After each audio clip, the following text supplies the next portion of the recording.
Chapter 26. The Oratorio. The new year of 1846 gave to a fresh start. Felix was working on his next coming project, the Elijah Oratorio.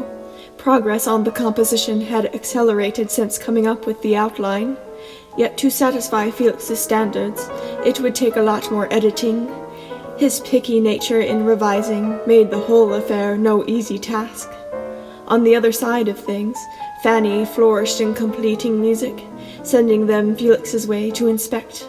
Felix adored her way of expression, but felt grateful that she stayed compliant to his ideals on the basis of publishing. After admiring his sister's music, he turned back to his own. The early spring morning brought muse and motivation. He completed a large section of his score before the noon hour, so decided to cool down from such thinking by taking a coffee break. When entering the parlor, he found Cecil darning a pair of stockings. Felix sat by her, noticing she appeared especially beautiful that morning. His wandering eyes made her look up from sewing. "Yes, honey. I want your portrait painted. You look so beautiful. I shall hire an artist today." Felix went to pen a commission. Cecil stopped him to make a deal. "Darling, if I am to get my portrait painted, you must also. An updated one would suit me." "All right," Felix sighed, "only because you are so ravishing." He headed to his office and wrote a request to a well-respected artist by the name of Edward Magnus. Hours later, the painter made time for Felix and Cecil to his studio. They wore fine attire for formal portraits.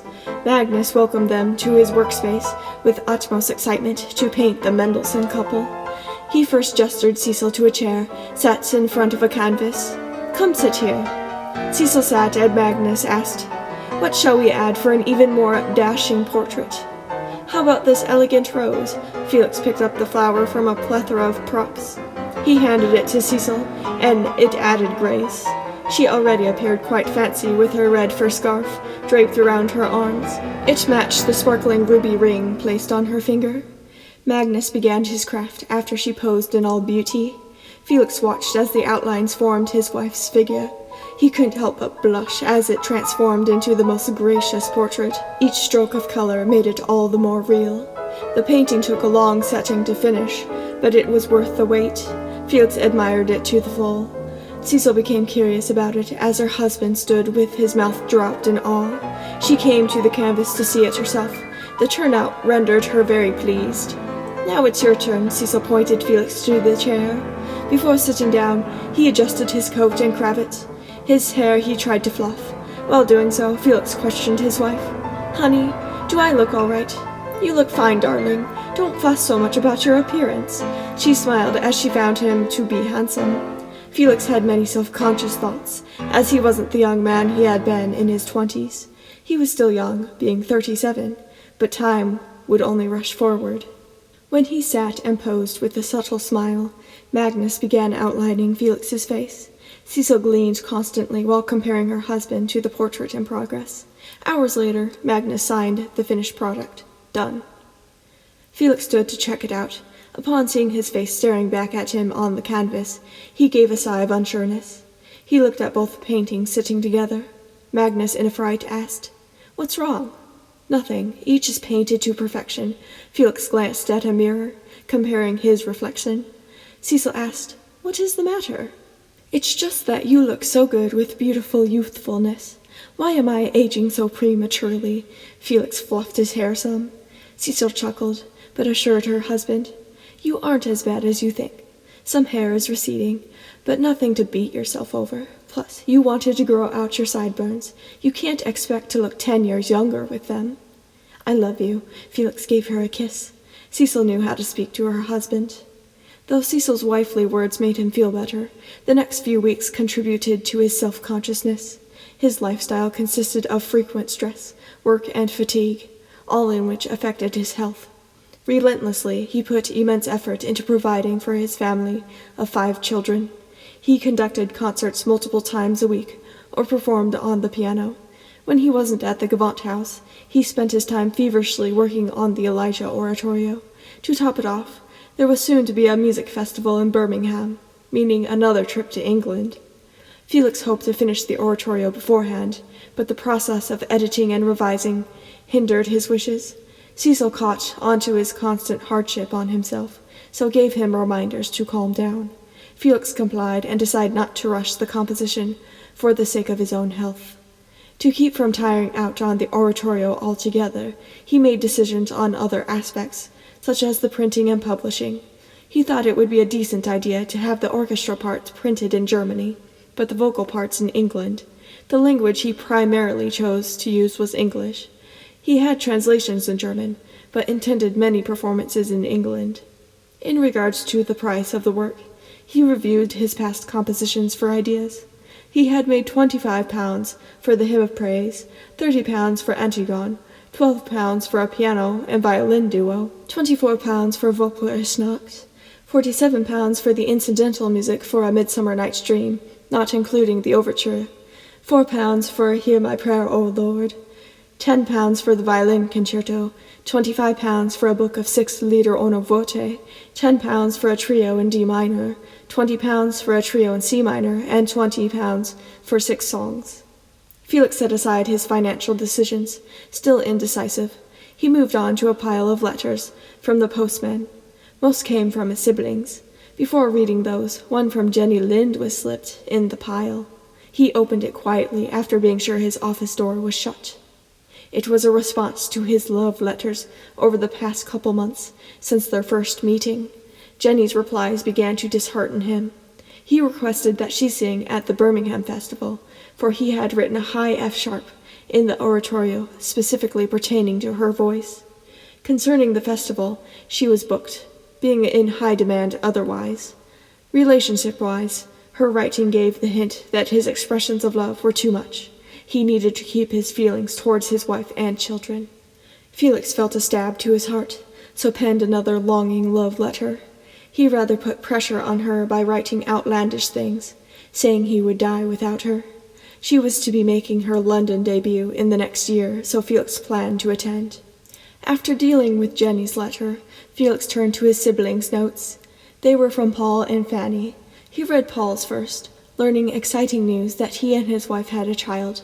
The boy was named Ernst Mendelssohn. Felix smiled upon reading his brother's descriptions of the child. Each addition felt so welcoming after losing so much.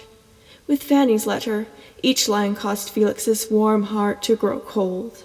His dear sister had made an agreement with a couple of publishers who wanted the music of Fanny Hensel put in the market. With Wilhelm on her side, she agreed to accomplish what she had wanted all her life. In a deep rage within, Felix clutched the letter, crinkling it. When the sister he looked ever so up to made her public debut, he had second thoughts, but this was a line crossed in his ideals. The reminiscences of Abraham's standards had taken over Felix's once indifferent encouragements as a young child. It wasn't so much on the basis of her being a woman, as Abraham's reasoning alluded to. Clara Schumann was a decent example of a lady making her way in the world.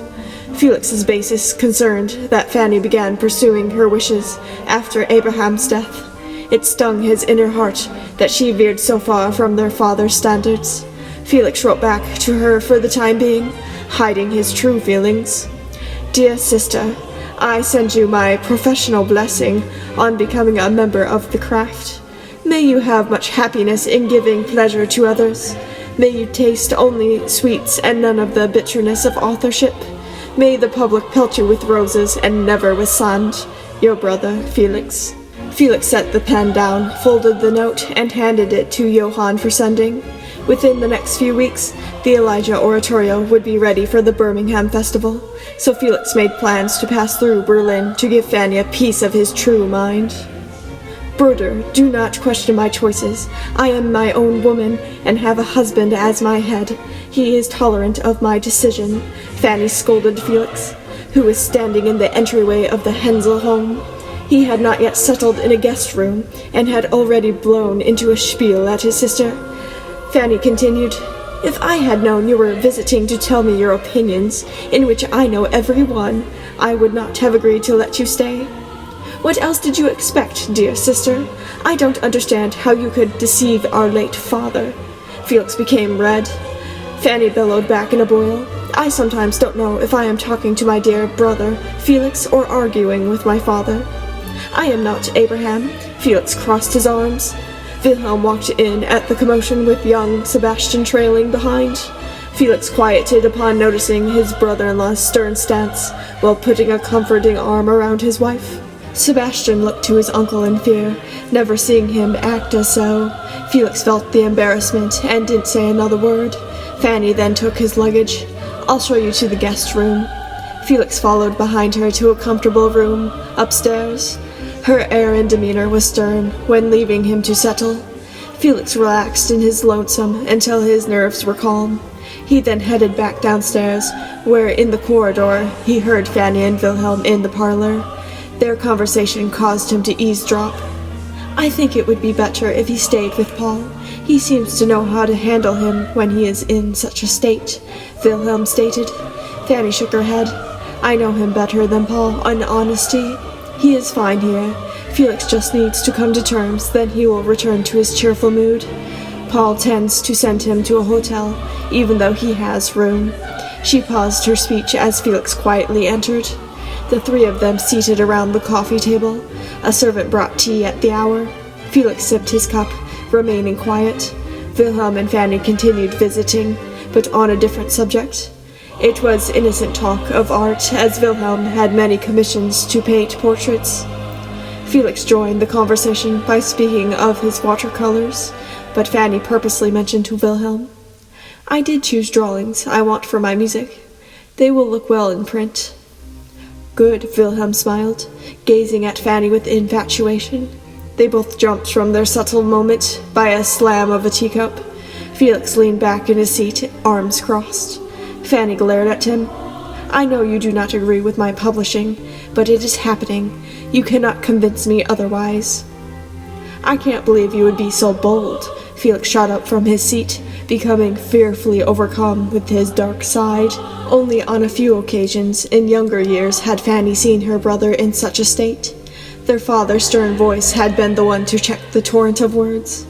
Fanny didn't know what to say as Felix scolded at her loudly. You should be concentrating on your family. You are the woman of a household. Do you think you could handle the constant demand of a music career? Bitte, brother, enough. Fanny's eyes dewed with tears. Felix continued on in a raging hiss. His voice gave way as if he were on the brink of passing out in his rage. Wilhelm did not tolerate the behavior any longer when his wife began to cry. He went to Felix and smacked him in the face until he shut up. It took a few hard slaps, but Felix seemed to come back to his senses. His face stung from the hits, but it needed to be done. Wilhelm then escorted him to the guest room. Fanny noticed as her brother left, he rubbed his head as if it ached from all of his distressing emotions. Days later, after leaving Berlin and taking a steamer across the sickening channel to England, Felix arrived in Birmingham. Straightway, he became soaked into a full routine of conducting rehearsals. On top of it, his emotions did not cease to disturb him. One morning, his stresses caught up, and he slept in an hour late. His throbbing head enticed him to dream more, but when daylight shone in his room, Felix rushed out of bed to get dressed. Each morning, a maid brought coffee, and a cup sat at the table. Felix took a swig, but grimaced. It had run cold. To get his caffeine for the day, he went out to a street vendor. Many people happened to be circling about to get their morning brew, so Felix waited, tapping his foot in annoyance. After purchasing a steaming cup, he wandered about to find a carriage. None, of course, were available. By the time one parked, Felix was running extremely late. He boarded it, by any means, to carry on his way to the concert hall.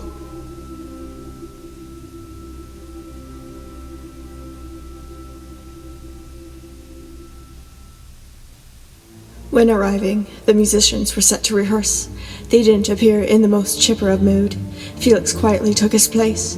When picking up his baton, he heard a member of the chorus scorn in a whisper, "A late man is a lazy man." "All right, let's start at the beginning." Felix ignored the remark, raising his arms to count. Before any music, a trombonist sneered. A waste of a morning. I still believe he shouldn't be conducting nor composing sacred works as so. Halt, halt, halt. Felix set down his baton. Are we here to criticize me? I ran late. It has nothing to do with my composing, nor other old worn-out squabbles. I thought you took being on time an important virtue, a bassoonist hissed. Felix glared at the man. Sometimes even the most pious of people are late. He picked up his baton. 1, 2, 3, he counted. None were ready. A flautist in the front blabbered. We speak English here. I'm about done with all your saucy remarks. Felix set down his baton once more. The festival directors encouraged Felix to keep going by sending out the troublemakers. It left Felix worried about the performance. He didn't like unnecessary things as so. In the packed concert hall, the first performance of Elijah went exceedingly well to Felix's surprise. The overture was grooving with the trumpets and hits of the drum. Overall, there were no mistakes in the first part. The second half had a few, but nothing trifling. The memorable concert came and went with the audience adoring the passion in the mega production. Felix determined that the next performance would be even better, as it was to be presented to the London public. On the 18th of August, Felix arrived at his smoky nest. Rehearsals for the Oratorio commenced in small groups at the Mocella's home of Chester Place. Ignaz was enthralled when supervising each segment and couldn't wait to attend the big London performance. Young Felix Mocella's was fascinated by the music coming together, but sometimes the composer's loud singing in the guest room next door disrupted young Mocella's Greek and Latin studies. The boy gave a huff as Ignaz happened to enter the room. He asked his son, "What is the matter? Why does Uncle Felix edit so much? I thought it was done. Why is he still singing?" Well, Ignaz sat on the bed next to young Mocella's. Felix is especially picky. Since I've known him, he has always told me, always room for improvement. It's like you with your drawing. Ignaz then left so his son could continue studying. Young Mocella shrugged. On the 28th of August, the concert hall crowded up with people, including Ignaz among them. Anticipation circulated when the musicians were set. Felix stood proud when counting them into the grandiose overture. Each moment built on top of the last, until reaching the climax, where the entry of the chorus burst into a plea of help. Their desperate D minor tone had a similar air to that of Mozart's infamous Requiem. Ignaz watched Felix submerge himself in directing such a massive plethora of musicians. It made him look all the more tired and worn at heart from years of endlessly working and traveling. Composing such a large work in the midst of it all only put weights on the burden of exhaustion. The performance had a long way to go, as this was no unfinished 1-hour requiem. This was an intense 2-hour production, finished by the composer himself. Felix pursued on, mouthing lyrics as to get the singers to remember the correct intention. Every voice, tone, and resin of the bows filled the concert hall with purpose, reaching every ear. When the grand performance did finish, no one left the concert hall without a positive remark. Ignaz especially adored the work. He found Felix backstage and exclaimed, "Felix, that was brilliant." "Thank you," Felix blushed with satisfaction, the sweat still heating his face. Ignaz handed him a handkerchief. While drying his forehead, a man who had been sitting behind the choir came up to Felix in overwhelming excitement. He effusively embraced the composer, whilst exclaiming with a thick French accent, "That music was the best I've ever heard. Merci for such a grandiose sound." "You're welcome." Felix smiled warmly. The Frenchman then, out of the blue, tried to give a kiss.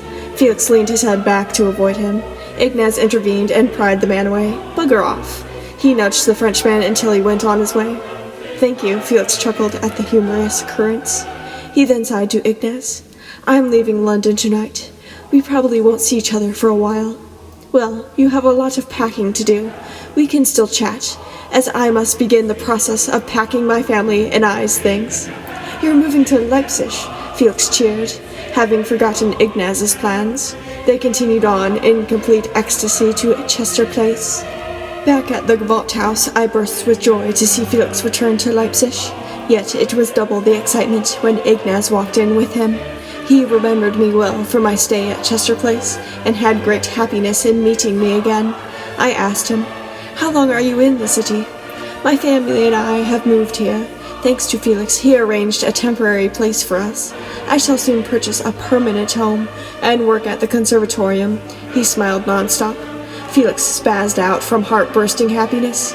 All of his dreams of living in the same city as Ignaz had come true. He cheered with a leap.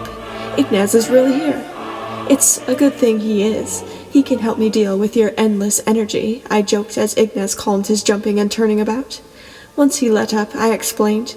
The orchestra has been rehearsing Mozart's G minor symphony. I hope you're up for it. Of course, Felix chimed. We should be sure the last movement is more moderate. I want things expressed clearly. He headed towards the auditorium. I followed and took my regular seat among the musicians with my violin. Ignaz observed from the stage side, while Felix counted in from the conducting desk. It made for a perfect day of work. Later that week, it was a great feeling when working at the academy with Ignaz there. He taught piano lessons in one room, while I took the other for a lecture on interpreting music when conducting. The full class of students gained knowledge of the many fundamentals. Felix, on the other hand, wasn't at the academy very often. He wanted the ones designated to teach to take over. Every now and again he came for specific lectures, as it was a requirement that every member of the Gewandhaus have a part in contributing to the conservatorium. He didn't want to forego his own rules. As I dozed at my desk after teaching, my class silently penciled in their homework. The piano from Ignaz's instruction resonated through the walls. His student played fluidly, halting only at times. In the moment, my mind trailed. I happened to wonder what Felix was doing, whether it were free time painting, or if he was in his office, writing some great composition, or just regular old work. I swear, you need to control your children, Elizabeth Jean Renard snapped at Felix, who was chasing little Felix Jr. The boy was in the midst of running away from nap time. Meanwhile, mischievous Carl was in the kitchen, lifting little Paul to dig into the biscuit jar. Marie stood nearby, arms crossed. Papa is going to yell at you both. Papa need not know. Carl took a handful of sweets from Paul. Marie ran off to tattle. She found her mother in the parlor, but Cecil was occupied with baby Lily, who cried for no such reason. Felix Jr. sprinted through with tears as well. He found the pile of Marie's toys, so kicked them in the pathway of the corridor. It was a set of small wood animals. Felix Sr. hurried in, but stepped on the wood while wearing stockings but no shoes. He yelled out of the painful annoyance, "Damn it! Marie, pick up your things." "You broke my favorite toy horse." Marie burst into a tantrum of tears. Carl sprinted into the room, a mouth full of biscuits. Father swore. Papa needs to wash out his mouth with soap. Little Paul copied his older brother. Cecil gave a sigh as baby Lily cried louder. She took the child to a more quiet room. "This is the most outrageous household on earth. My daughter is doing her best, while you are swearing and letting your children do whatever." Madame Elizabeth overcrowded her son-in-law with a scold. "I am sorry that my hands are full." Felix rubbed his foot. He put the broken toy aside to fix later. Marie picked up the rest of the mess. Things seemed to calm down after getting the parlor cleaned up. Felix found Felix Jr. hiding under the coffee table, so made him come out and go to bed for a while. Carl and Paul snuck back to the kitchen, but Johann stood before them, arms crossed. The open biscuit jar and their messy mouths said it all. Felix soon came and noticed the situation. He didn't speak, but guided the two boys straight to their beds. Lastly, Felix went to Cecil, who still held crying Lily. Felix took the child, and she instantly calmed. Lily had wanted her papa all along. Cecil rolled her eyes, being a tad jealous. Felix eventually took little Lily to her crib, then returned to the parlor to flop on the sofa with a sigh of relief. The only disruption became Elizabeth's ongoing nags, but luckily she left for Frankfurt in the afternoon. Later that evening, Felix invited Ignaz to a rehearsal of Elijah at his home, with a few singers. There was to be a concert, but sections of the choir needed extra time. I was invited as well, and came in before any chorus member showed up. On entering the parlor, Felix sighed to Ignaz. "I don't know when I'll ever get this oratorio officially published. It's had plenty of performances, but I revise it nonstop. It's a horrid disease." "I'm sure you'll decide what you want soon enough," Ignaz assured. Felix then changed the subject. How is your new settlement at Gerhardsgarten? Quite well. It has much history, as it marks where the Battle of Leipzig contested. I do say, it makes for a humble abode. That's good. Felix nodded as the bell rang. He got up to answer, letting in various members of the choir. Gradually his apartment filled up with singers. A few directors stopped by when rehearsals commenced. Ignaz and I stood off to the side, watching Felix instruct the chorus. At times, we gave our input, but Felix knew, for the most part, what he wanted from their voices. Out with the vowels. Who made the heavens and the waters? Felix exaggerated the pronunciation. He flipped pages in the score. Number 5. Rather on the side of vigor than on the side of drowsiness. Number 8. From the very beginning, the music must sound fresh, not only towards the end. Number 20. I want to hear tone, what one might call music. The singers heeded his counsel and sang their second rounds carefully. Once they did everything to his standard, Felix let them off for the night. Ignaz and I were exhausted ourselves, so returned to our homes for much-needed slumber. Felix, on the other hand, went to his office to continue work. He had tiredness, but an array of music, other than the oratorio, sat at his desk. Over the past months, the King of Prussia still tormented Felix with requests by way of post. To please his Majesty, Felix happened to finish a whole liturgy, but it had yet to be copied and organized. While putting the manuscripts in order, Johann strode in with a cup of tea, strong chamomile by the scent. Felix set the cup at his desk, taking in the warm vapors of heated herbs. Johann admitted of the tea. Cecil wants you to bed, so I put something in to make you sleepy. It is quite strong, so I would drink it and be going. You've had a long day. I could use good rest, but I must finish this, Felix stated, not turning from his livelihood. Johann pushed the cup towards him. Cecil wants you to bed now. All right, Felix sighed, sipping down the tea. It tasted of lavender and chamomile, with a tinge of mint. He set the cup down, then continued working. Johann cleared his throat. Aren't you going to bed? The tea takes time to give effect, I imagine, Felix excused with a smirk. Johann chuckled.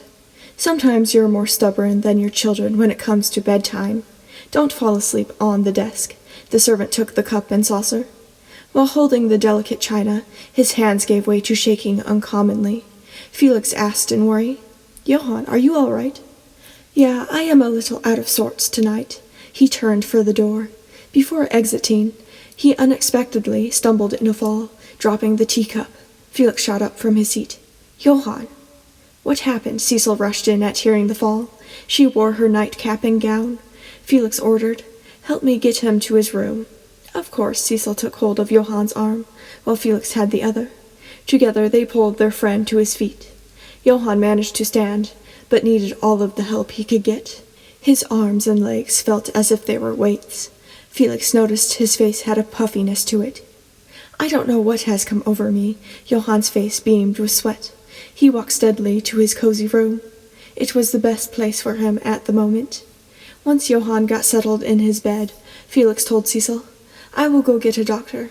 He put on his coat to go out, but a wave of drowsiness came over him. It was the sleepy tea. Cecil noticed him fight tiredness, so offered, Felix, let me go fetch the doctor. The tea I told Johann to give you will have you asleep in the streets. Bitte hurry, Felix pleaded while heading to the parlor. Cecil in a flash got dressed and grabbed her cloak. Before leaving the home, Felix was already snoring on the sofa. It made Cecil hurry all the more to the nearest home of a doctor. One resided only a few blocks away. At the door she rang the bell. It took many rings, but a maid finally answered. Ja, madame? Please, I need to speak with the doctor. It is urgent, Cecil begged. The maid sighed. It is late. Can't you wait until morning? Please, the servant of my house has fallen desperately ill. He needs help now, Cecil tried to convince. The maid went to shut the door on her, but in thankfulness the doctor came down the stairs. What is going on at this hour? Please, my family's dear friend is severely ill, Cecil explained. The doctor nodded as the look in her eyes caused him to take action. Head home and I will be there shortly. You are Frau Mendelssohn, are you not? I know where your home is, so I'll come after I get dressed. Thank you so very much. Cecil ran back to her apartment. When she entered the parlor, Felix was in a deep slumber. She tapped him until he awoke. A doctor is coming soon. Excellent. I don't know what Johann mixed in that tea, but it blew me out as a candle. He shook off his remaining tiredness. The doctor then knocked at the door, and Cecil let him enter. Felix greeted with relief. The middle-aged man introduced himself. My name is Walther. I hear your servant is ill. Yeah, our precious friend. This way. Felix guided Walther to Johann's room. After entering, Felix turned back to the parlor to let the physician do his work. He waited patiently with Cecil, the both of them full of worry for their dear Johann. It took many uneasy ticks of the clock before Walther returned with news. Your servant is ill with dropsy. Will he recover? Felix questioned. Walther sighed. With time. He will be in bed a long while. I will be sure to visit often. He made a quiet leave, leaving a somber air behind. Felix sensed things weren't as easy as the man made it sound. There was now a completely unexpected anxiety for the family, a bombardment of housework. How are we to take care of everything? Cecil questioned. You know I am busy all day with the children, and you must work. Now we don't have a servant to help with the daily tasks. On the contrary, Johann will need consistent care. We will work out something, Felix assured, running his fingers through his hair.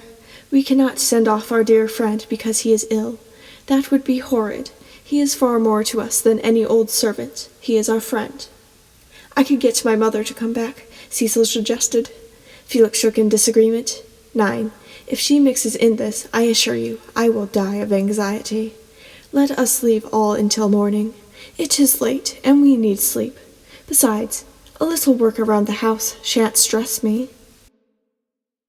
2 months passed. Johann still remained in bed, growing daily worse.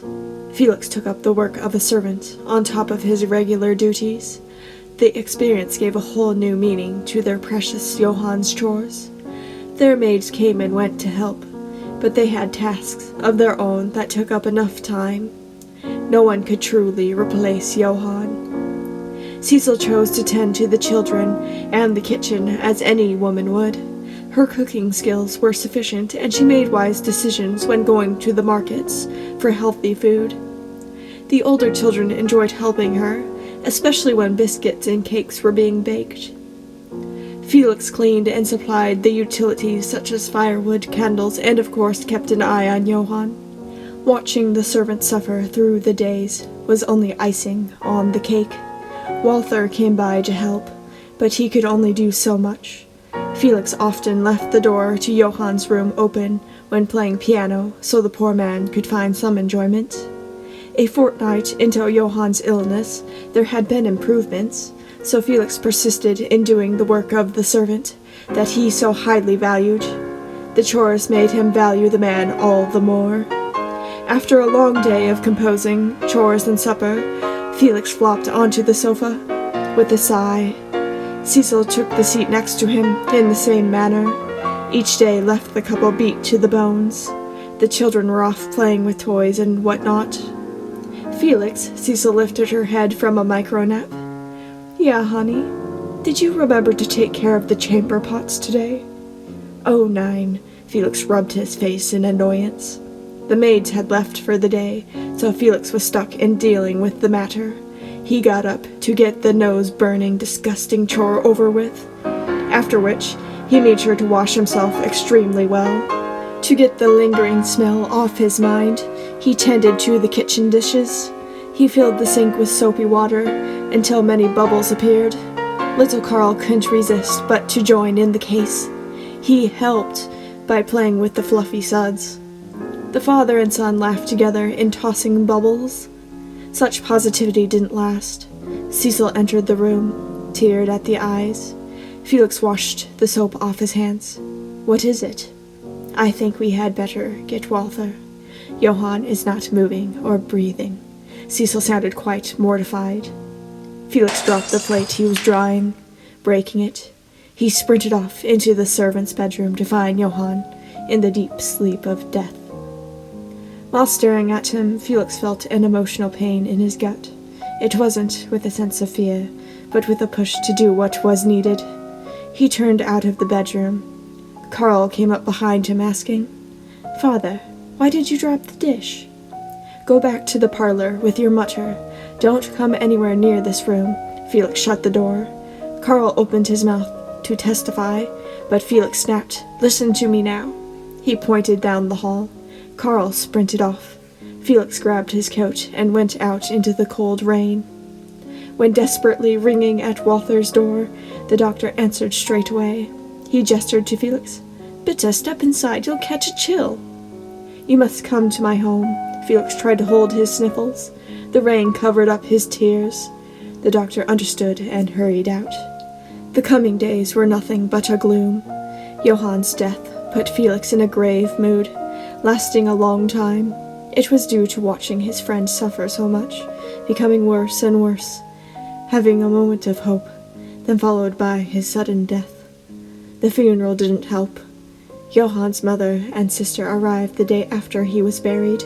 It distressed Felix all the more seeing their faces, as they couldn't be sent for in time. There was a great deal to do with Johann's belongings.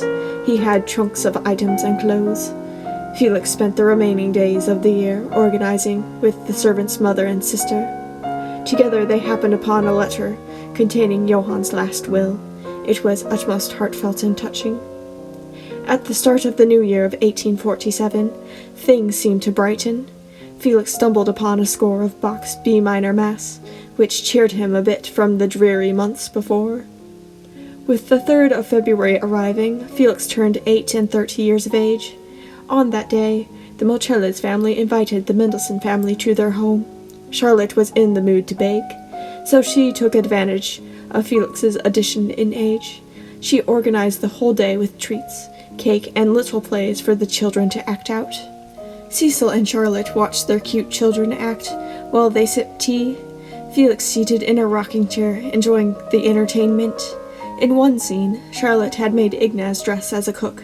He burst into the room with an apron and frying pan, making Felix burst into laughter.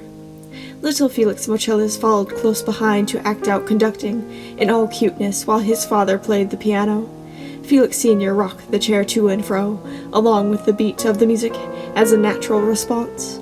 The gathering had turned out the most memorable. Weeks later, after getting back into a routine of work and composing, a letter from Fanny came in the post. Her name was signed, but Felix opened it to find a sketch and note by Sebastian. His nephew had taken up art. Like his father Wilhelm, Felix adored the drawing and the boy's handwriting, so it wrote back a loving letter. Leipzig, February 22nd, 1847. Dear Sebastian, I thank you very much for the drawing, which, as your own composition, pleases me extremely, especially the technical part, in which you have made great progress. If, however, you intend to adopt painting as a profession, you cannot too soon accustom yourself to study the meaning of a work of art with more earnest and zeal than its mere form. Study very thoroughly how the outer form and the inward formation of a tree, or a mountain, or a house always must look, and how it can be made to look, if it is to be beautiful, and then produce it with sepia or oils, or on a smoked plate. It will always be of use, if only as a testimony of your love of substance. You will not take amiss this little sermon from such a screech owl as I often am, and above all, do not forget the substance. As for the form, my lecture, the devil may fly away with it. It is of very little value. Fanny had enclosed music along with her son's letter, seeking advice on a scherzo. Felix knew it was most likely a piece she wanted to publish. He gave his honest opinion to Sebastian, as he would critiquing any of his sister's music. Tell your mother that I quite agree with her about the scherzo.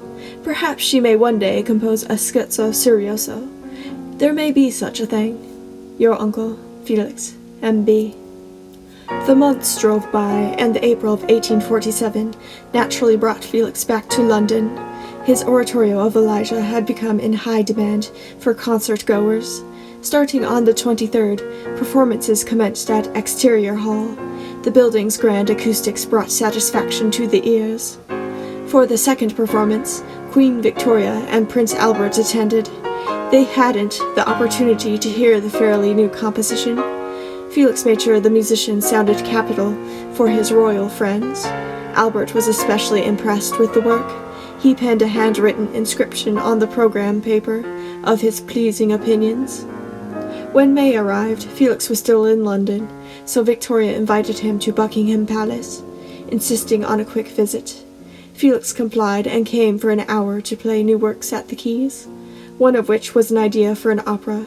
He stated after running a segment, "I intend to use the story of Lorelei for the opera. Another oratorio often hovers in the form of melody in my head, but I still don't know if either of these projects are worth the while." "Please," Albert assured. "These new outlines are extravagant. Don't let them go." "Thanks, but I am still not all that confident in them yet." Felix pressed the keys to a melody. Victoria spoke up. "If you happen to get your opera going, you should strongly consider the soprano Jenny Lind. She has been the talk of Europe. I shall be at her debut here in London." "What is the performance?" Felix knew Jenny was to be making her debut, but didn't know the details. Victoria smiled. "It is an Italian version of Meyerbeer's opera, Robert le Diable. She is to sing the part of Alice." "Oh, I shall have to attend," Felix nodded. Though he did not care for Meyerbeer, he could sit through any opera to hear Jenny. It would also be the perfect opportunity to discuss Lorelei and other subjects. To finish up music with the royal couple, Victoria chose 3 songs to sing. Her voice soothed all stresses. Once finished, Felix removed his hands from the instrument. Victoria testified kindly, "Since I sang, you must improvise on themes of my choosing." "All right," Felix obeyed. The Queen then named various melodies from operas and royal music.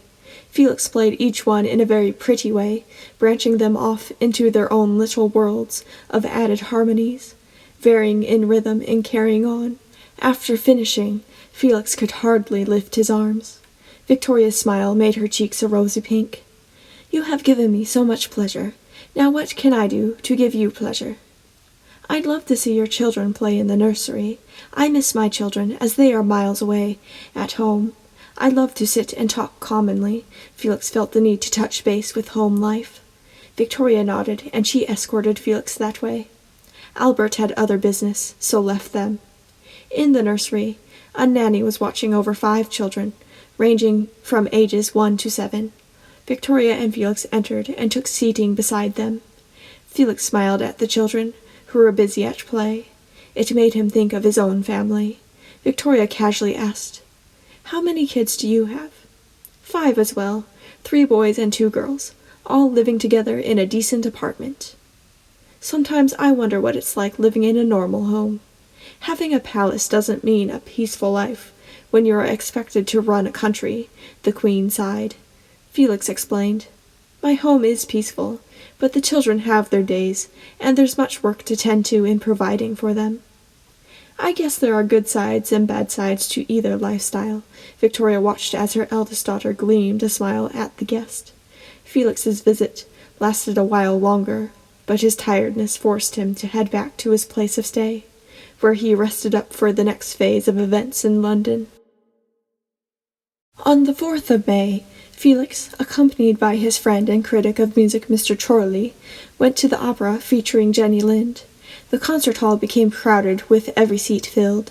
Felix and Chorley took up seating in a box off to the side, yet close to the stage. Victoria and Albert could be seen in the front row, on the ground level. Felix waved, and the royal couple returned the gesture in all properness. Chorley chimed, "Aren't you ever so special? You get away from them." "I only know them. No big deal," Felix teased his friend. The musicians then settled with their music and instruments. Everyone quieted when the conductor entered the pit and counted them in. Charlie had pen and paper to write up what he observed in the music and the audience's reaction to give a proper report and critiquing. After the intense overture, the curtains opened and the acting commenced. Felix rather dozed off, but his attention refocused when Lind's tender voice brightened the entire house. Charlie looked to Felix, who had a smile of bliss on his face in taking full indulgence in Lind's talents. When turning in a glance to Charlie, It appeared as if a load of anxiety had been released from his mind. On paper, Charlie noticed his observations in Felix's noticeable demeanor. Concerning Jenny, she sang with the voice of an angel of dignified beauty. Her light hair and graceful stance captivated the stage. Felix watched her in utter awe. When the opera reached its end, a standing ovation occurred in the entirety of the house. Felix left the box in a hurry to meet Jenny backstage. Yet, there in the corridor, surrounding her dressing room, was a mob of men. They were cheering and begging to meet Lind. A few guards stood towards the front to keep anyone from getting in the room. Felix slid his way through the crowd with ease, but once the men noticed him, one called out, "That is Mendelssohn. He would surely be able to meet Jenny before any of us." "Wait," Felix yelped as the ones surrounding him clutched onto his coat. They managed to lift him, and the whole group crowd-surfed him to the back of the line. Felix puffed in annoyance after being dropped on the ground. He stood again and attempted to squeeze his way through, but only to be shoved back. A voice behind him huffed, "Don't even bother. It's impossible now to meet Jenny." Felix turned around to see a young man sitting against the wall in its rear. He had a thick Danish accent. Felix joined next to him and sighed, "If only she knew I was here, I'd meet her again." "It is the same with me." The man rested his chin on his palm. Felix questioned, "Is not your name Hans?" "That it is. Hans Christian Andersen." He held out his hand. "I'm visiting London, having much hope to meet Lind again. We are friends, you see. You know, I did write music based on the fair Melusine." Felix shook his hand happily. Hans gave a surprised expression. "Really? The music must have turned out well. At least I hope." "I loved it. The musicians did not." Felix chuckled a tad. Hans nodded, but they were interrupted when one of the guards came up to them. He asked Felix, "Are you Herr Mendelssohn? Jenny would like to speak with you." "Yeah, I will come, but only if my new friend Hans can tag along." "Of course." The man led them around to the crowded doorway. Felix and Hans entered in haste. Jenny was sitting at the vanity doing her hair. She turned upon hearing people come in. Hans smiled non-stop and enthused. "Jenny, I have come all the way from Denmark to meet you again, my friend." "Oh, how pleasant." Jenny did not seem all that happy with him. Felix felt somewhat out of place, as Hans obviously had affections for her. Jenny made quick work of his conversation, giving him indications of annoyance. Hans got the point and made his exit. "Madam Lind," Felix smiled as they were now alone, "I wanted to mention that I have a new idea for an opera that I want you to take part in. It is titled Lorelei." "How nice." Jenny's tone trailed off as Felix walked close to her. He caressed her at the shoulders. "You should come back to Leipzig so we can work on the opera together." "I don't know. I am quite booked now across Europe." "You could make time between tours to visit." Felix leaned his face towards hers. Jenny avoided the kiss. "Felix, I do not want your letters any more. I do care about you, but I cannot ruin you in reputation." "We could still be together." Felix sneaked a peck to her lips. Jenny smacked him hard in the face. "I'm sorry. Leave now." "But—" "Out." She pointed at the door. Felix obeyed, feeling a complete stupidity within himself. He realized his affections for Jenny were nothing but a passing thing. It could not compare to the love of his wife and children. He didn't know what came over him. On the 5th of May, Felix joined Prince Albert for an organized concert of ancient music at the Hanover Square Rooms. Felix performed a prelude and fugue by Bach on an instrument the papers described one of the worst in the metropolis. Any badness in sound was blamed on the old instrument itself. Afterwards, Felix spoke to Albert one last time before his leaving of London. It was good company, but strange in feeling. A sudden tiredness came over him, so strong that even Albert noticed. The prince commented in concern to the composer's state. "Be sure to get good rest. Travel will add to your taxing fatigue." "I will. Before I make my leave, I'll sleep in my room a day or so. Please, give this to Victoria." He grabbed a gift. "It's for yourself as well." Albert inspected the manuscript, handed to him. It was a piano arrangement of Songs Without Words, Opus 85, No. 6, as a duet. With immense thanks, Albert stated, "My wife and I will have utmost joy in playing these." "See you in the future." Felix left, finding a carriage to his place of stay. One parked nearby, so Felix boarded it. While the horse pulled the vehicle down the street, Felix watched the bustle of London around him. From his first visit to the Smoky Nest, things had changed in concern to social and mechanical progress. It made him sigh, thinking upon how fast the years had gone by, with his memories of England. The carriage soon parked beside the humble hotel. Felix disembarked and trudged inside with exhaustion. As soon as arriving at his rooms, Felix dropped his bag, flopped into bed, and slept. On the 8th of May, Felix made the hard journey back to Germany. Cecil informed that she and the children were once again visiting the countryside home in Frankfurt. It gave Felix a sense of comfort that he would enjoy the beautiful garden and relaxation. Yet before making it to Frankfurt, the fun wasn't over, as he made a stop in Leipzig at the Gewandhaus. There was a concert to conduct. Though he admitted being quite tired, the concert went pleasing. He didn't want to waste time afterwards, so found a coach headed for Frankfurt. It traveled through the night and the whole of the next day. The coachman woke Felix when the carriage arrived in the city. Still yet, Felix had to find a way to the countryside. He stepped out into a bright afternoon, ever so weary. A horse clapped by, pulling a gig, so Felix jumped on. He paid the boy driving to take him to said address. After going down a long dirt path and arriving at the wood home, Felix felt the needed relief. He struggled to keep awake while dragging his feet to the front door. Eventually, he made it inside to feel the comfort of a crackling fireplace. His children excitedly greeted him, causing him to wake up more. Each child begged to be kissed and cuddled. As Felix held Marie, Cecil walked in to see the cutest sight of the two giving Eskimo kisses. Their cute noses butted a while before Felix set the girl down to give Cecil a most welcoming smooch. He asked her, "Has anything happened since I've been gone?" "Not much. A letter from your brother is sitting in the bedroom. Otherwise, that is it," Cecil informed. Felix nodded and headed that way. A fresh letter lay peacefully on the nightstand. He picked it up and unfolded it.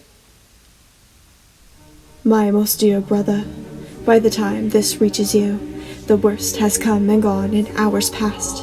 There is not a single way to go about this letter in light terms for your sake, for I know that no matter what, it will hurt in the most unimaginable way. Hours ago past and gone, during one of her musical matinees, our dear sister, Fanny, succumbed from a sudden collapse. She is no longer with us. Fanny is dead." Before Felix read any more, he looked up at the ceiling.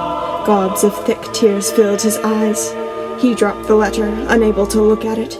It did not exist in his mind, until with each glance, the horrid writing only became more real.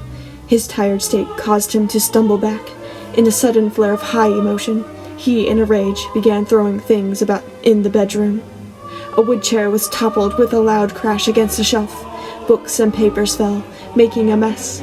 In pure despair, Felix grabbed a handful of manuscripts and tore at them, the beautiful notes being shriveled to nothing.